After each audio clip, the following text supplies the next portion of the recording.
사랑하는 여러분, 이번 한 주간 잘 지내셨습니까? 네. 이번 한 주간 여러분 시간이 어떻게 가셨습니까? 휙 가셨습니까? 아니면 너무 더디게 가셨습니까? 휙 가셨습니까? 네. 그래서 참 희한하죠. 시간이라고 하는 것은 분명히 늘 언제나 동일한데, 동일한 시간과 동일하게 흘러가는데, 어떨 때는 정말 바람처럼 확 지나갈 때가 있고, 어떨 때는 정말 더디게 지나갈 때가 있습니다. 그것은 이제 우리의 마음이 또 우리가 무엇을 하고 있느냐, 우리가 어떤 거에 또 집중하고 있느냐에 따라 시간의 흐름이 때로는 빨리 가기도 하고 때로는 더디 가기도 할 때가 있습니다. 또 여러분 이런 경우는 어떠십니까? 만약에 여러분들이 가는 길이 고생길이라는 걸 알게 된다면 여러분 어떻게 하시겠습니까? 그 길을 걸어가시겠습니까? 아니면 피하시겠습니까? 네, 피하고 싶죠, 그죠? 네, 그것이 사실 우리의 마음입니다. 이런 것들이 시간의 흐름에 맞물려서 저와 여러분들이 오늘 하루하루를 이렇게 진행하고 또 나아가도록 만들고 있습니다. 오늘 예수님께서는 좁은 문으로 들어가기를 힘쓰라라고 말씀을 하신 후에 곧 그때 그렇게 이야기한 후에 어떤 바리새인들이 찾아왔습니다. 그리고 헤롯 왕이 예수님을 죽이고자 하니 빨리 피하라는 말을 듣게 되었습니다. 여기 나오는 헤롯 왕은 헤롯 안디바라고 하는 왕으로서 세례 요한을 죽인 사람입니다. 성경에서는 이제 분봉왕 헤롯이라고도 많이 불리웁니다. 예수님이 이제 십자가에 못 박혀 돌아가시기 전에 로마의 총독인 빌라도에게도 신문을 받고 또 빌라도가 헤롯에게 보내죠. 그래서 그때 신문했던 이 왕, 그리고 예수님을 거기서 희롱을 하죠. 희롱을 했던 왕이 바로 이 헤롯 왕입니다. 이 사람은 역사적으로 자기에게 해로운 사람이라면 가차없이 죽이는 사람으로 악평이 났고 탐심과 병적인 잔혹성을 지닌 인물로 평가되기도 했습니다. 그런데 이렇게 사람들로부터 소문이 나고 있었던 헤롯이 예수님을 죽이겠다라고 하는 이야기를 들었으니 이 바리새인들이 분명 모든 바리새인들이 다 예수님을 싫어했던 것은 아니거든요. 그럼 아마 그렇게 해서 예수님을 정말 아끼고 니고데모와 같은 그런 사람들이 분명 있었을 것입니다. 그래서 그런 사람이 오늘 예수님에게 찾아와서 빨리 죽이겠다고 하니까 빨리 도망가시라고 이렇게 이야기를 합니다. 근데 그때 오늘 예수님께서 이렇게 반응하시죠. 오늘과 내일과 모레는 내가 가야 할 길을 가야 됩니다. 이 말씀을 하셨습니다. 그렇다면 이제 오늘과 내일과 모레, 이 말이 왜 예수님은 이 말씀을 저와 여러분들에게 들려주셨을까요? 오늘 그 말씀의 의미를 함께 찾아보기를 원합니다. 첫 번째는 예수님께서는 시간과 상황에 이끌려 가시는 분이 아니라 이 시간의 주인이시고 또한 모든 상황의 주인이라는 것을 오늘과 내일과 모레라는 말씀을 통해서 말씀하고 있습니다. 여러분, 우리는 내일 일도 잘 모르죠. 아니, 사실 오늘 하루도 어떻게 될지를 알지 못합니다. 영화 같은 데 보시면은 첫 장면이 그런 장면들 있잖아요. 어느 한 곳에서 예배를 드리다가 아니면 어느 한 곳에서 파티를 하고 있는데 사람들이 막 너무 기분 좋게 이 파티를 즐기고 있어요. 그런데 갑자기 예상하지 못했던 지진이 일어난다든가 아니면 우주에 괴물이 침략한다든가 아니면 갑자기 총을 들고 나타나서 사람을 쏘아 죽인다거나 이런 일들이 일어납니다. 만약에 그런 일들이 일어날 걸 안다면 거기에 사람들이 가지 않겠죠. 그렇지만 사람들은 그거를 전혀 알지 못하고 예상하지 못한다라는 것입니다. 오늘 저와 여러분들도 마찬가지일 것입니다. 이 자리가 만약에 지금으로부터 5분 후에 지진이 난다는 걸 안다면 아마 저부터도 문자를 보내서 오늘 예배는 집에서 드리시기를 바랍니다 라고 하든지 아니면 어떻게 손을 써서 여러분들의 피해를 입지 않도록 교회가 다 힘을 쓸 것입니다. 그런데 우리는 내일 일도 모르지만 당장 오늘 일도 알지가 못한다라는 것입니다. 또 우리가 염려한다고 해서 키가 갑자기 자라는 것도 아니라는 것입니다.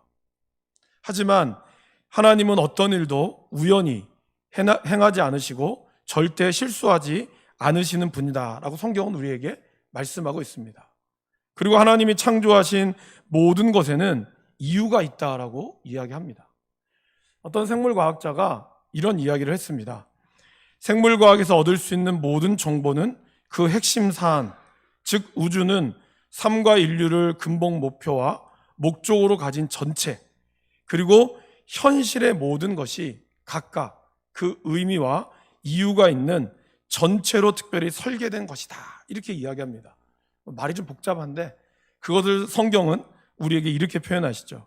이사야 45장 18절 말씀에 여호와는 하늘을 창조하신 하나님이시며 땅도 조성하시고 견고케 하시되 헛되이 창조치 아니하시고 사람으로 거하게 지으신 자신이라. 그러니까 하나님은 이 모든 것을 창조하실 때 모든 것을 땅도 조성하시고 견고하게 하시며 저와 여러분들을 결코 헛되이 만들지 않았다라는 것입니다. 이것을 우리는 하나님의 섭리라고 부릅니다. 하나님은 이 땅을 창조하시고 이 땅의 창조의 뜻과 계획 안에서 질서를 가지도록 저와 여러분들을 이끌어 가셨다라는 것입니다.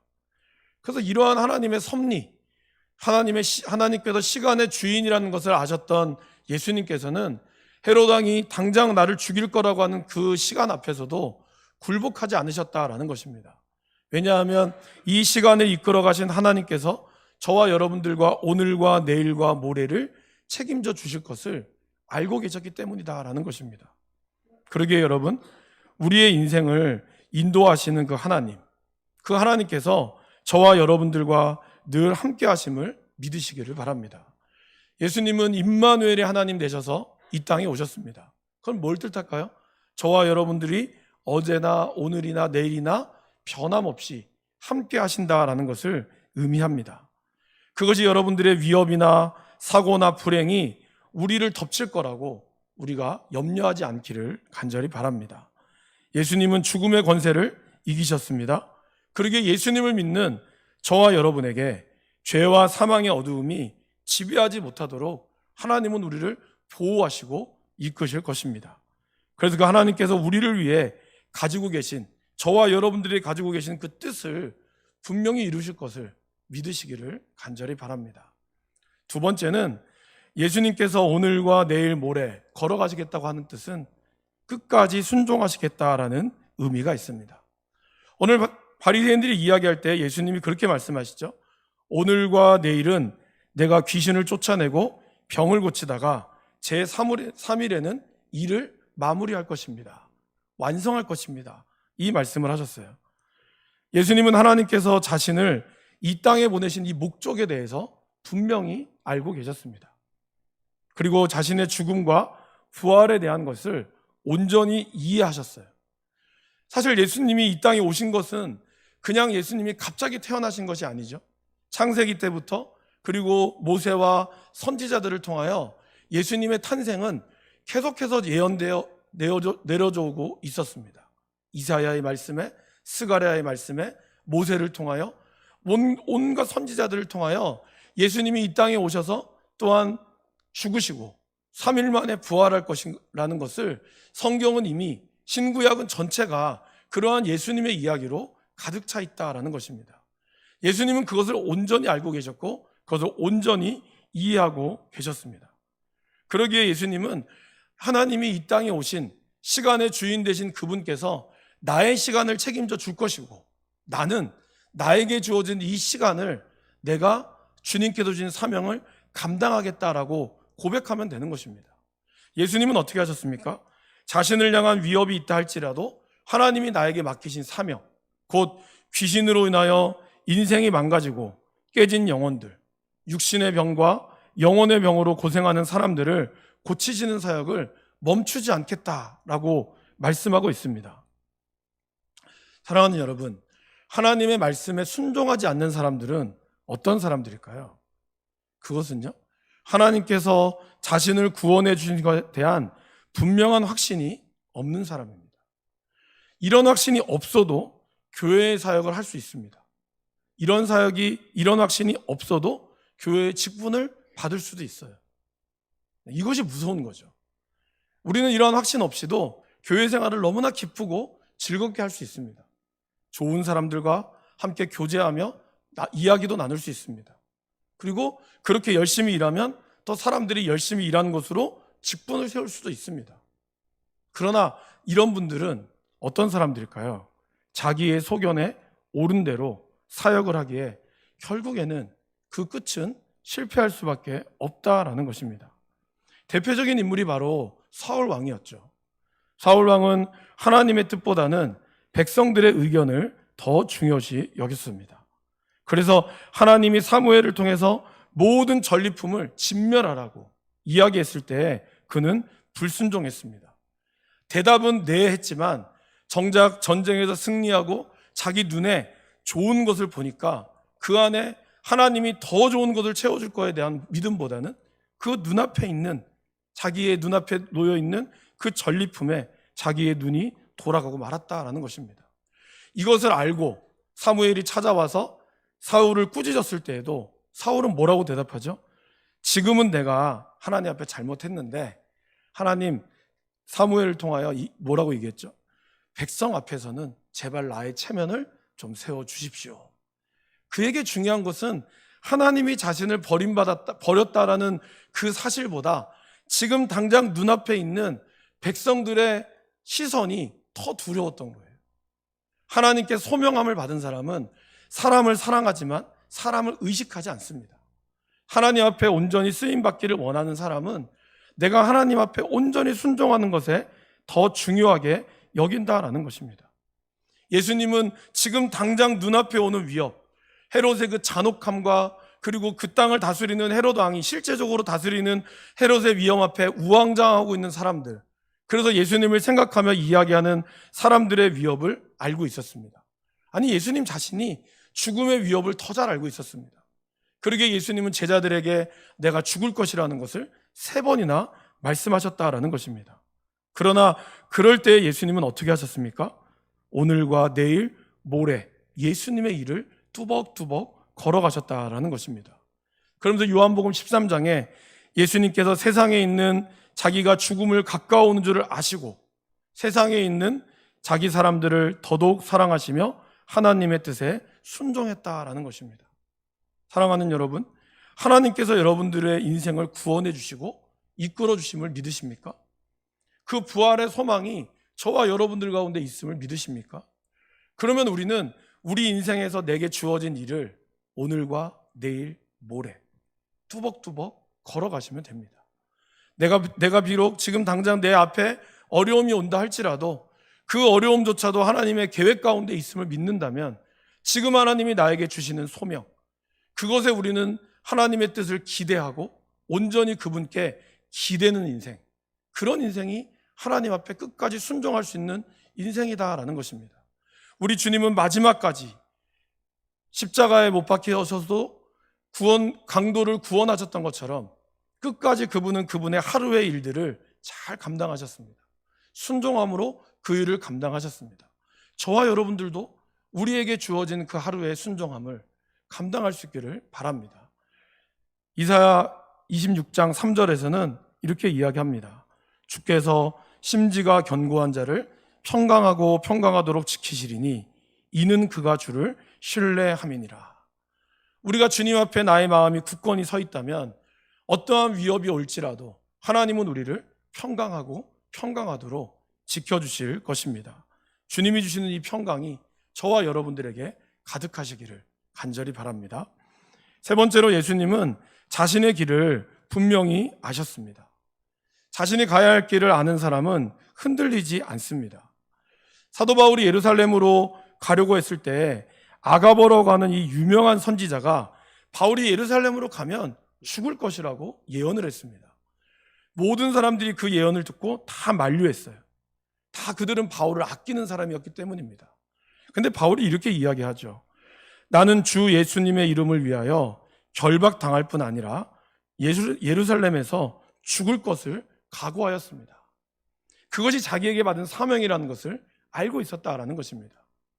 그래서 바울은 이제 고별하며 떠나는 사람들을 향하여 그는 이렇게 말씀했죠.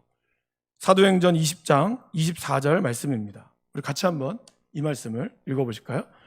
내가 달려갈 길과 주 예수께 받은 사명, 곧 하나님의 은혜의 복음을 증언하는 일을 마치려 하면은 나의 생명조차 조금도 귀한 것으로 여기지 아니하노라. 바울에게 지금 중요한 것은 이곳으로 가는 것이 고난과 투옥을 당할 것을 알고 있었어요. 그러나 바울은 그것이 중요하지 않았어요. 바울에게 중요한 것은 뭘까요? 나에게 주어진 소명을 마치느냐. 이것이 중요했다라는 것입니다. 하나님께 부르심을 받은 이 사도 바울은 죽음을 피하는 것이 아니라 오히려 죽음을 향해 나아갔다라는 것입니다. 예수님께서 어떠셨죠?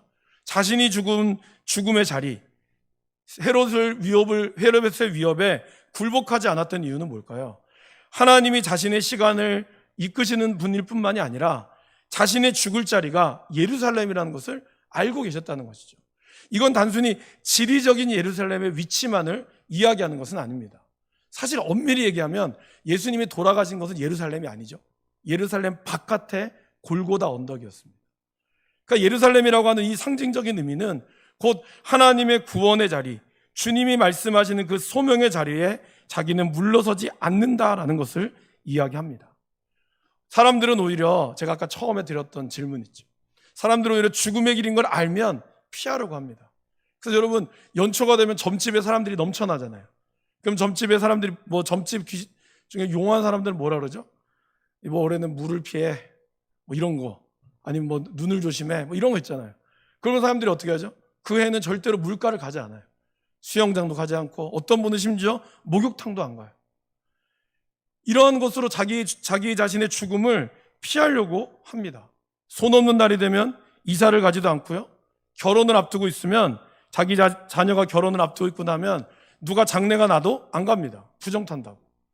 그러면서 우리는 그러한 위협을 자기의 인생의 불확실하면서도 그냥 그 말이 진짜인 것처럼 의지하며 살아간다라는 것입니다.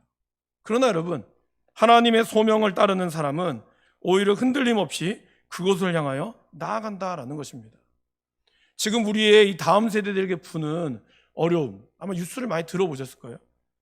학원가에 부는 이 마약의 공포, 20대, 30대는 투기로 인한 일확천금, 비트코인이라든지요, 아니면 주식이라든지요, 아니면 이런 모든 것들이 일어나고 있습니다.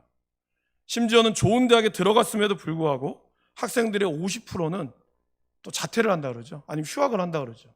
그러면서 의대나 소위 이야기하는 좋은 어떤 직업, 돈이 되는 직업을 향하여 달려가고 있다는 거예요. 더 안타까운 사실은 뭔지 아십니까? 우리나라에서 최고의 대학이라고 불리는 그 대학의 학생들의 그 각 과마다 최소 10% 이상은 우울증을 호소하고 있고 그 중에 1% 이상은 우리가 알려지지 않은 자살을 한다는 소문이라는 것입니다. 이건 제가 그 서울대학 교수님한테 얘기를 직접 들었어요. 그러면서 기도를 해달라고 얘기를 하시더라고요. 여러분, 왜 이런 일이 발생할까요?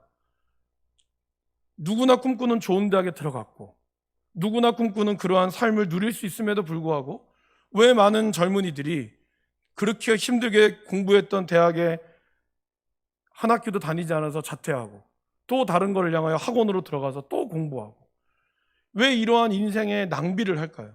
정말 자신의 꿈을 찾아 가는 거라면 낭비가 아니죠.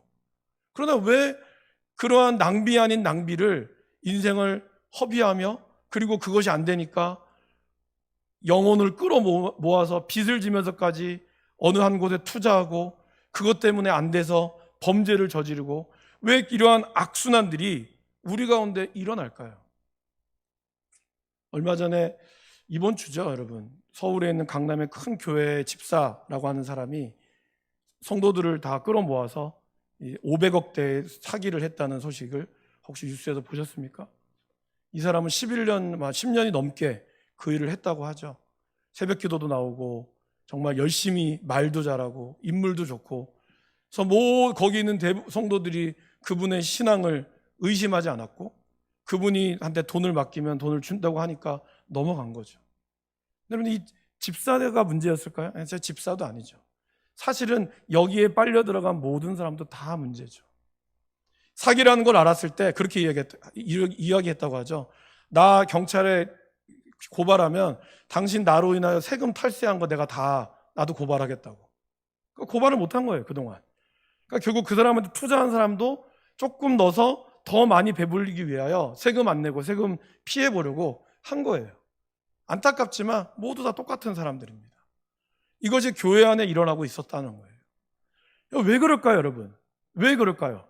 교회가 주고자 하는 하나님의 소명, 저와 여러분들이 주고자 하는 이 하나님의 소명을 잃어버리기 때문이 아닐까요?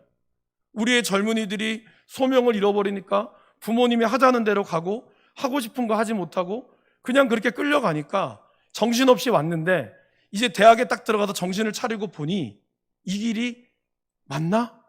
고민이 되는 거예요.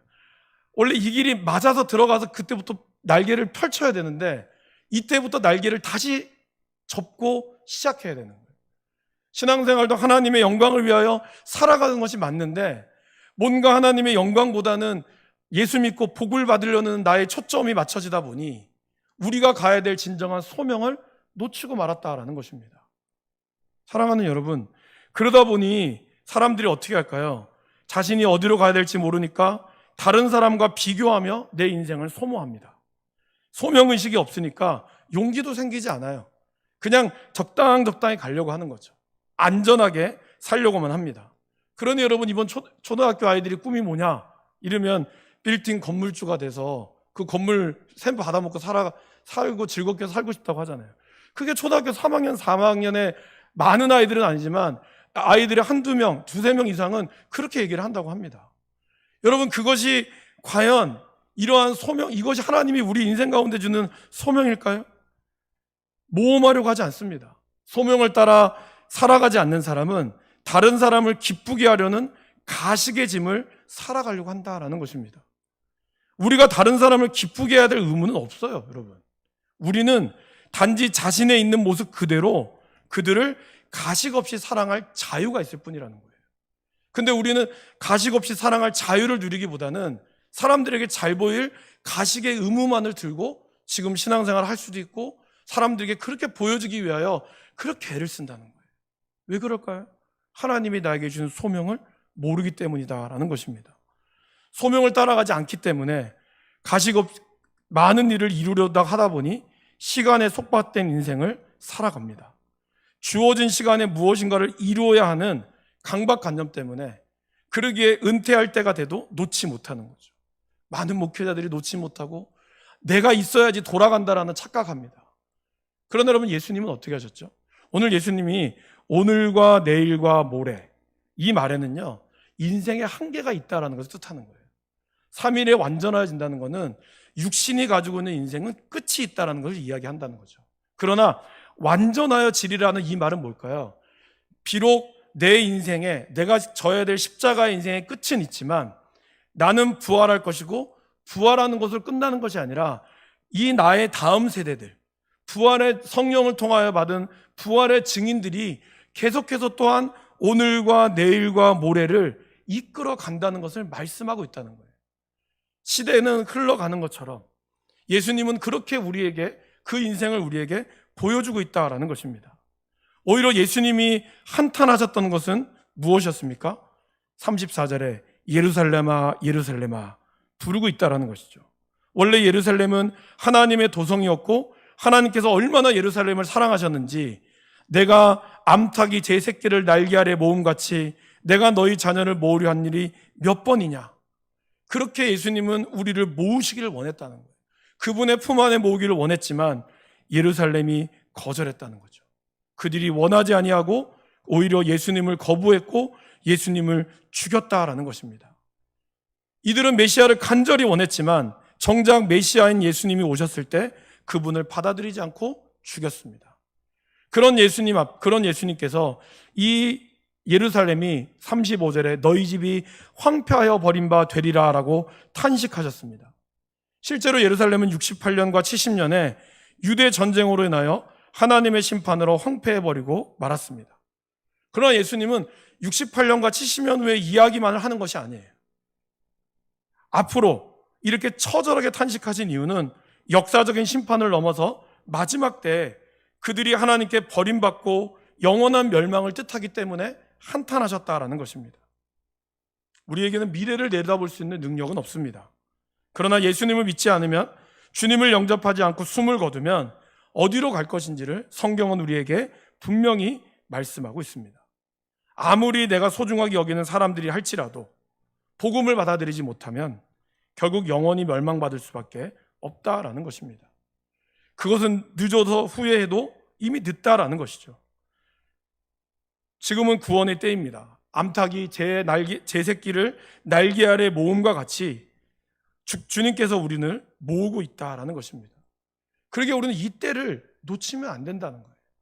그래서 우리에게 어떠한 일이 있다 할지라도 우리들은 오늘과 내일, 모레 나에게 주어진 이 하루를 뚜벅뚜벅 주의 복음을 향하여 나아가는 것이죠. 그리고 그 걸음을 인도하시는 하나님께 나를 맡기는 것입니다. 많은 사람들이 한 번에 모든 것을 이루려 하고 사단이 네가 하나님과 같이 될 거야 라고 우리를 이야기하고 우리가 그 모든 것의 중심이 되기를 원하는 그러한 마음들 가운데 있다 할지라도 마치 하루 한 번에 확 뛰어넘는 그런 인생의 비결을 세상은 알려주려고 합니다. 이렇게 하면 뭐 몇 주 안에 부자 될 수 있다 이야기하지만 그런 하나님은 우리에게 말씀하십니다. 오늘과 내일, 모레 당신의 갈 길을 걸어가십시오. 하나님께서 그 길을 인도하시고 인생의 주인 되신 여러분들을 축복하실 것입니다. 그러게 여러분, 오늘 우리에게 주어진 하루, 내일 우리에게 주어질 하루, 또 우리에게 주어질 그 하루하루가 어떻게 될지 알지 모르지만 그러나 그 모든 것을 이끌어 가신 하나님께 맡기며 여러분은 여러분의 일을 하시기를 바랍니다. 여러분의 가정을 돌보시고 여러분들의 영혼을 돌보시고 여러분 이웃에 있는 분들을 위하여 간절한 마음으로 기도할 수 있기를 바랍니다. 주님께서 저와 여러분들 가운데 함께 하실 줄 믿습니다.